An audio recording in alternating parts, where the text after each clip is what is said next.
అందరికీ నమస్కారం. ఈరోజు రాష్ట్రం యావత్తు కూడా సంబరాలు చేసుకుంటున్నటువంటి పరిస్థితి మనం చూస్తూ ఉన్నాం.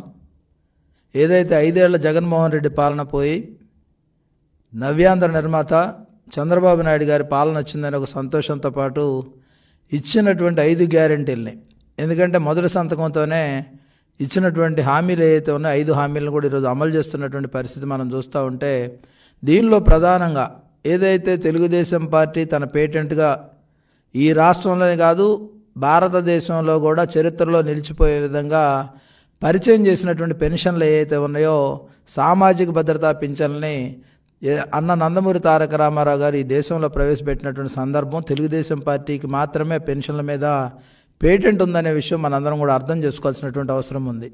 చరిత్ర ఒకసారి తిరగేసినప్పుడు అన్న నందమూరి తారక రామారావు గారు 30 రూపాయలు పెన్షన్ ఇస్తే దాన్ని 10 సంవత్సరాల తర్వాత 75 రూపాయలు చేసి కాంగ్రెస్ ప్రభుత్వం ఏదైతే చేసిందో కేవలం 45 రూపాయలు మాత్రమే పెంచినటువంటి పరిస్థితి చూస్తూ ఉన్నాం.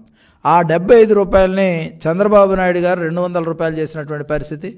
దాంతోపాటుగా గత ఎన్నికల్లో 2019 ఎన్నికల్లో జగన్మోహన్ రెడ్డి పెన్షన్లు 2000 నుంచి 3000 పెంచుతారని ఊదరగొట్టి ఆ 3000 రూపాయలను కూడా దశల వారీగా పెంచినటువంటి పరిస్థితి మనం చూస్తూ ఉన్నాం. వృద్ధులు, వికలాంగులు, అదేవిధంగా వితంతువులు అందరూ కూడా ఆ పెన్షన్ కోసం ఎదురు చూసి అప్పుడు 250 అని సంవత్సరానికి 250 రూపాయల చొప్పున పెంచి ఆఖరణ దిగిపోయే ముందు 3000 చేసినటువంటి పరిస్థితి మనం చూస్తూ ఉన్నాం.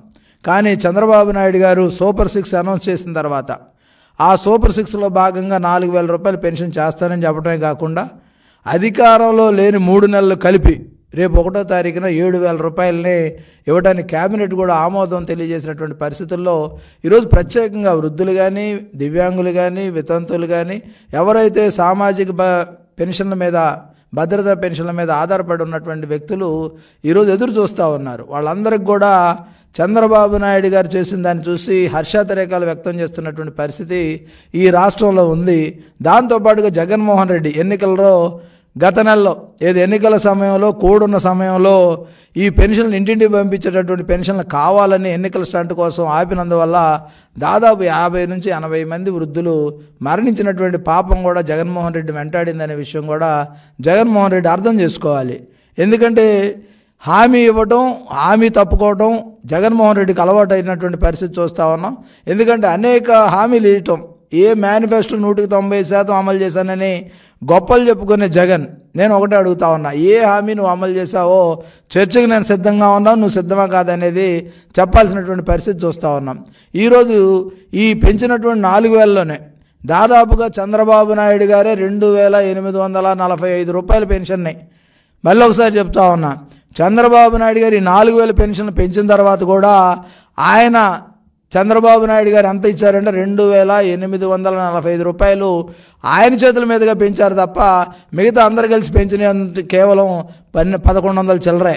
ఎందుకంటే ఈరోజు పెద్ద ఎత్తున ఈ వృద్ధులు కానీ, వితంతువులు కానీ, దివ్యాంగులు కానీ వీళ్ళందరూ కూడా ఎదురు చూస్తూ ఉన్నారు. గతంలో కూడా ఒంటరి మహిళలకు కూడా పెన్షన్ ఇవ్వాలనే ఒక సామాజిక బాధ్యత చంద్రబాబు నాయుడు గారికే ఉంది. అలాంటి బాధ్యత ఈరోజు చంద్రబాబు నాయుడు గారు అమలు చేస్తూ ఉన్న సందర్భంలో ఈరోజు ప్రజలందరూ కూడా ఒకటే మనవి చేస్తూ ఉన్నాం, ఈ ప్రభుత్వం పూర్తిగా పనిచేసే విధంగా మీరు అందరూ కూడా సహకరించండి, ప్రభుత్వాన్ని దీవించండి.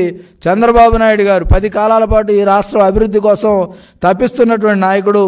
అలాంటి నాయకుడికి ఈరోజు అప్పుడే మొదలుపెట్టారు, పదవి పోయినటువంటి 10 రోజులు కూడా అవ్వలేదు, 10 రోజుల్లోనే ఈరోజు మొదలుపెట్టేసి అది ఎప్పుడు చేస్తావు, ఇది ఎప్పుడు చేస్తావు అని పేరుని నాని లాంటి వాళ్ళు మాట్లాడుతూ ఉన్నారు. సూపర్ 6 గురించి పేరుని నానికి అర్థమైనట్లేదు. ఎందుకంటే ఆ 6 తగిలి పూర్తిగా మెదడు కూడా పాడైపోయి ఏం మాట్లాడుతున్నాడో తెలియనటువంటి పరిస్థితుల్లో ఈరోజు వైకాపా వాళ్ళు ఉన్నారు. వాళ్ళందరికీ ఒకటే చెప్తా ఉన్నా, ఇప్పటికైనా నోరును అదుపులో పెట్టుకోండి, ఈ ప్రభుత్వానికి సహకరించండి. వృద్ధులు, వితంతువులు ఎవరైతే పెన్షన్ కోసం ఎదురు చూస్తూ ఉన్నారో వాళ్ళ జీవితాల్లో వెలుగులు నింపడం కోసం, వాళ్ళు బరువు కాదు, ఈ ప్రభుత్వానికి బాధ్యత అనేది చంద్రబాబు నాయుడు గారు గుర్తించారు. ఎవరైనా సరే వృద్ధులను కానీ, వితంతువులు కానీ, దివ్యాంగులను కానీ బరువుగా భావించే వాళ్ళందరికీ కూడా ఆర్థిక భరోసా కల్పిస్తే సామాజిక భద్రత కల్పిస్తే వాళ్ళు బరువు కాదు, ఆ కుటుంబం యొక్క బాధ్యత ఈ ప్రభుత్వం తీసుకొని ఈ ప్రభుత్వం ద్వారా ఆ కుటుంబాలకు 4,000 రూపాయల పెన్షన్ అందించి ఆ 4,000 రూపాయల పెన్షన్ ద్వారా వాళ్ళు బరువుగా భావించకుండా బాధ్యతగా భావిస్తారని చంద్రబాబు నాయుడు గారు ఈరోజు చేసినటువంటి పరిస్థితి చూస్తూ ఉన్నాం. అంతేకాకుండా మళ్ళొకసారి గుర్తు చేసుకోవాలి, జగన్మోహన్ రెడ్డి గారు పెన్షన్ల విషయంలో చేసినటువంటి విధానం. ఎందుకంటే ఆ రోజు 2,000 పెన్షన్ ఇస్తూ ఉంటే దశల వారీగా పెంచుకుంటూ పోతానన్నాడు. ఆయన నవరత్నాల్లో కానీ ఇతరత్ర కానీ 3,000 పెంచుతున్నామని స్పష్టంగా చెప్పి ఈ దశల అనే మాట ఎక్కడా లేదు. ఆయన కావాలని దశల వారీగా పెంచుతున్నామని చెప్పి చేసినటువంటి పరిస్థితి. అంతేకాక 2014 జూన్ నాటికి 39 లక్షలు ఉన్న పెన్షన్ని చంద్రబాబు నాయుడు గారు 54,25,000 పెంచినటువంటి పరిస్థితి. అదే కాకుండా జగన్మోహన్ రెడ్డి కూడా ఎక్కడా కూడా పెన్షన్లు పెంచినటువంటి పరిస్థితి లేదు.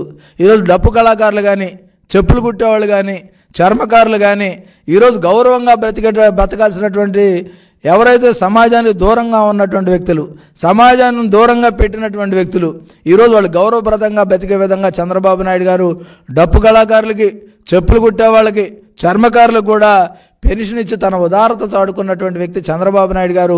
ఈరోజు కూడా చంద్రబాబు నాయుడు గారికి మనవి చేస్తూ ఉన్నాం, ఇంకా గుర్తించాల్సినటువంటి డప్పు కళాకారులు కానీ, చెప్పులు కుట్టేవాళ్ళు కానీ, చర్మకారులు కానీ ఎవరైతే గౌరవప్రదంగా ఈ సమాజంలో బ్రతకాలనుకున్నారో వాళ్ళందరినీ కూడా మళ్ళీ కూడా కొంతమందిని యాడ్ చేయాల్సినటువంటి అవసరం ఉంది. దాన్ని కూడా చేయాల్సినటువంటి పరిస్థితి అనేది కూడా మా పార్టీ ద్వారా మేము కూడా చంద్రబాబు నాయుడు గారికి తెలియజేయడం జరుగుతూ ఉంది. అదేవిధంగా ఈ పెన్షన్లన్నీ కూడా 1వ తారీఖున కార్యాలయాల్లో ఎవరైతే సచివాలయాల్లో ఉన్నటువంటి వ్యక్తుల ద్వారా ఇంటింటికి పంపడం జరుగుద్ది. 1వ తారీఖు అందరికీ అందిస్తాం. ఎక్కడా కూడా ఎవరో కూడా తొట్టుబాటు పడొద్దు, తొందరపడొద్దు. చెప్పే మాటలు ఏదైతే జగన్మోహన్ రెడ్డి అనుకో చెప్పే మాటలు ఎవరు కూడా నమ్మొద్దు. మీ ఇంటికి నేరుగా పెన్షన్ 7,000 రూపాయలు వస్తూ ఉంది. వాటితో పాటుగా ప్రతి నెల మీకు ఈ పెన్షన్ అందించేటటువంటి బాధ్యత కూడా ఈ ప్రభుత్వం తీసుకొని ప్రతి నెల 4,000 రూపాయల పెన్షన్ని మీ ఇంటికి పంపించడం జరుగుద్ది. దాంతోపాటుగా ఇచ్చినటువంటి హామీలన్నీ కూడా అమలు చేయడం అనేది చంద్రబాబు నాయుడు గారికి సాధ్యం.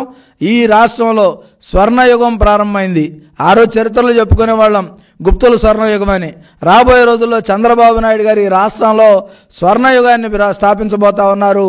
ఒక పక్క ఏదైతే ఆదాయాన్ని పెంచినటువంటి ఆదాయం ద్వారా ఈ సామాజిక న్యాయం ద్వారా అందరూ కూడా ఏదైతే ప్రత్యేకంగా వెల్ఫేర్ ఉందో, సంక్షేమం ఉందో ఈ సంక్షేమాన్ని అమలు చేసే విధంగా కూడా చంద్రబాబు నాయుడు గారు చర్యలు తీసుకుంటా ఉన్నారు. తప్పకుండా ఈ ప్రభుత్వం పేదల ప్రభుత్వం, పేదలను ఆదుకోవటం, పేదల యొక్క కష్ట సుఖాలను చూడటం, వాళ్ళకి కావాల్సినవి కూడా అందించే విధంగా కూడా చంద్రబాబు నాయుడు గారు చేయబోతా ఉన్నారు. దాంతోపాటు మరొకసారి చెప్తా ఉన్నా, ఈ పెన్షన్ పెంచినటువంటి 4,000 పెన్షన్లో చంద్రబాబు నాయుడు గారి పాత్రే 2,845 రూపాయలు. ఆయన స్వయంగా చేతితో పెంచినటువంటి పరిస్థితి ఈ పెన్షన్లో ఉంది. అంటే చంద్రబాబు నాయుడు గారికి పేదల పట్ల కానీ, వృద్ధుల పట్ల కానీ, వితంతువుల పట్ల కానీ, ఒంటరి మహిళల పట్ల కానీ, దివ్యాంగుల పట్ల కానీ ఏ విధమైనటువంటి వైఖరి ఉందో ఈ విధానమే తెలుస్తూ ఉంది. చంద్రబాబు నాయుడు గారికి ప్రత్యేకంగా ధన్యవాదాలు, అభినందనలు, కృతజ్ఞతలు తెలియజేస్తా ఉన్నాం.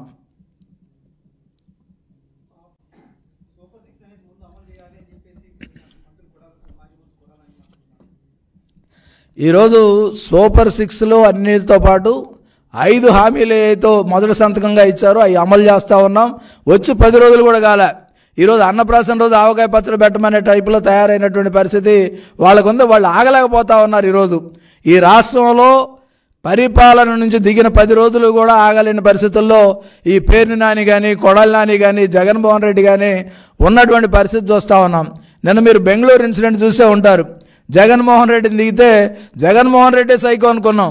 ఆయన అనుచరులు కూడా జగన్మోహన్ రెడ్డిని కూడా సైకో అన్నారు. వాళ్ళు కూడా సైకోలుగా మారిన పరిస్థితి చూస్తూ ఉంటే ఈ రాష్ట్రం పరిస్థితి, వాళ్ళు కనీసం తెలుగుదేశం పార్టీ పేరు కానీ, పెంచినటువంటి పెన్షన్ల గురించి కానీ, లేదా అమలు చేయబోయేటటువంటి సూపర్ 6 కానీ వీటి గురించి మాట్లాడే అర్హత వాళ్ళకి లేదు. కేవలం అధికారంలోకి వచ్చి 10-15 రోజులు అవుతా ఉంది. ఇంకా సమయం తీసుకోవాల్సినటువంటి అవసరం ఉంది. ఇంట్లోకి రావడంతో అన్నీ కావాలంటే అది అవ్వదు. ఖచ్చితంగా ఇచ్చిన హామీలు త్వరలోనే అమలు చేయడానికి సిద్ధంగా ఉన్నాం తప్ప ఈ పేరుని నాని పొగిడాడనో, తిట్టాడనో, లేకపోతే ఇంకోటి ఎవడో ఏడ్చాడనో వాళ్ళ ఏడుపు కోసం మేము చూడటల్లా. ఖచ్చితంగా వాళ్ళ కళ్ళల్లో నిప్పులు పోసుకొని రాబోయే సంక్షేమ రాజ్యాన్ని చూడాల్సిందే. నేరుగా 1వ తారీఖే మాకున్న సిబ్బందిని, సచివాలయాల్లో ఉన్నటువంటి సిబ్బంది ద్వారా నేరుగా అందించడం జరుగుద్ది. ఎవరు కంగారు పట్టడం కానీ అధైర్యపడటం కానీ చేయొద్దు. ఎందుకంటే గతంలో ఏదో వాలంటీర్లు లేరు, ఇప్పుడు రాజీనామా చేశారు, దాని మీద తీసుకోవాల్సినటువంటి పాలసీ పరంగా ఉన్నటువంటి ఎటువంటి ఉన్నా ప్రభుత్వ ఉద్యోగులు ఉన్నారు, వాళ్ళతో మేము నేరుగా అందించే ఏర్పాటు చేయబోతా ఉన్నాం.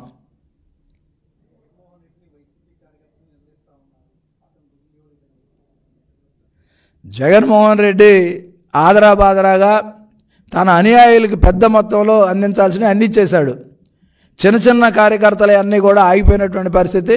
ఈరోజు జగన్మోహన్ రెడ్డి జీవితకాలంలో మళ్ళీ తిరిగి అధికారంలో రాలేడు అనేది వాళ్ళ కార్యకర్తలే చెప్తా ఉన్నారు. వాళ్ళ ఉసురు ఖచ్చితంగా పోసుకుంటారు. బిల్లులు ఇవ్వలేని పరిస్థితుల్లో ఈరోజు ఈ ప్రభుత్వం ఎటువంటి కక్ష సాధింపు చర్యలు తీసుకోదు, ఎవరి బిల్లులు కావాలని ఆపదు. కానీ జగన్మోహన్ రెడ్డి కావాలని తన అనుయాయులకు మాత్రం బిల్లులు క్లియర్ చేసి చిన్న చితగా కార్యకర్తలందరినీ బలి చేయడం అనేది దారుణం. దాని మీద జగన్మోహన్ రెడ్డి సమాధానం చెప్పాల్సిందిగా డిమాండ్ చేస్తూ ఉన్నాం.